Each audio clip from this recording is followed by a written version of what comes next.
না আপনারা আমি এটা আসলে আমি বলি আমি অযোগ্য তো আমি অযোগ্য না স্যার এটা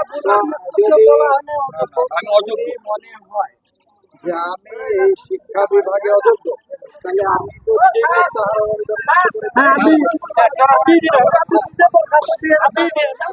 এটা আমি অনুরোধ চাচ্ছি। শুনেন, উনার যদি এখানে না থাকার ইচ্ছা থাকে, ঠিক আছে, উনি নিজেই ট্রান্সফারের কিভাবে, আমরা তো শুনেন, আমরা তো উনাকে ট্রান্সফার করার কথা বলি, যেটা নিয়ম কারণ ওই অনুযায়ী কথাটা বলতেছি। এটা বলা যদি অন্যায় হয় আমাদের, তাহলে উনি নিজে এখান থেকে ট্রান্সফার চলে যাক, আমাদের কোনো সমস্যা নেই এখানে। উনি তো নিজেকে অযোগ্য মনে করতেছে, উনি বলতেছে আমার নামে সবাই অভিযোগ দেন। কেন বলতেছে এই কথা? উনি নিজে অযোগ্য, তাহলে উনি নিজে দরখাস্ত দিয়ে চলে যাবে এখান থেকে। আপনি আমাকে বলেন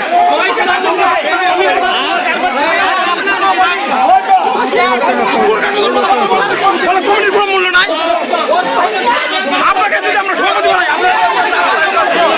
কোনটা কথা বলা কেন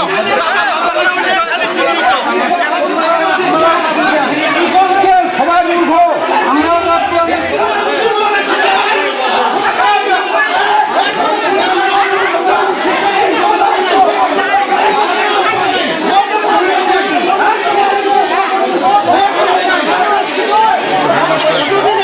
ছিল যে অন্যখানে পড়তো এখান থেকে এখানে ভর্তি থাকতো, ক্লাস করতে হঠাৎ এখন অফিস থেকে নির্দেশ দেওয়া হয়েছে যে স্কুলে পড়তে পারবে না। তো ওই অফিসের নির্দেশনা অনুযায়ী যারা রেগুলার ক্লাস করে শুধুমাত্র তাদের ভোটার করা হয়েছে। যারা ভর্তি আছে বলতে যারা রেগুলার ক্লাস করে এবং এই স্কুলে একমাত্র পরে, অন্য স্কুলে করে না, শুধু তাদেরই ভোটার করা হয়েছে। না, তাদের ভোটার করা হয়নি।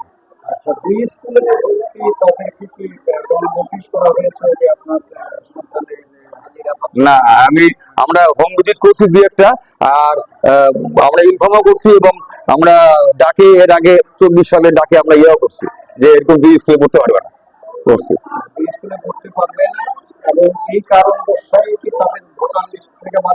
হ্যাঁ হ্যাঁ হ্যাঁ, ওটা অফিস থেকে মৌখিকভাবে অফিস থেকেই বলছে। হ্যাঁ ঠিক আছে, আপনি জিজ্ঞাসা করেন, এটিওকে জিজ্ঞাসা করেন।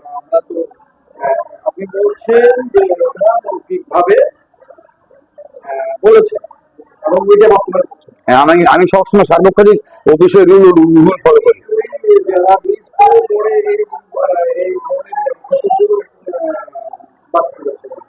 এরকম প্রায় মানে 26টা মনে হয়।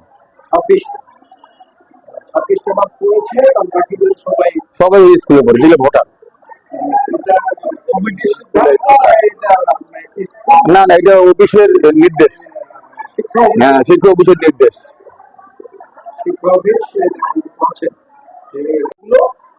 মৌখিক আদেশ এখনো মৌখিক আদেশে স্থগিত করলাম, এবং এই মৌখিক আদেশটা যে দিয়েছেন ওনার নাম বলে মুস্তারিজা এটিও মৌখিক আদেশ দিলেন এবং ইতিপূর্বে উনি মৌখিক আদেশ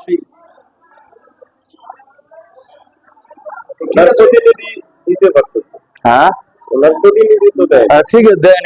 আমি কালকে রাতেও বলছি, আজকে সকালেও বলছি, তো ওনার কোনো সমস্যা আছে না।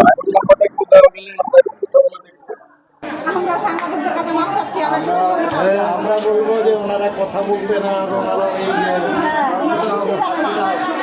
অপমানিত হয়েছে, ওনারা আরে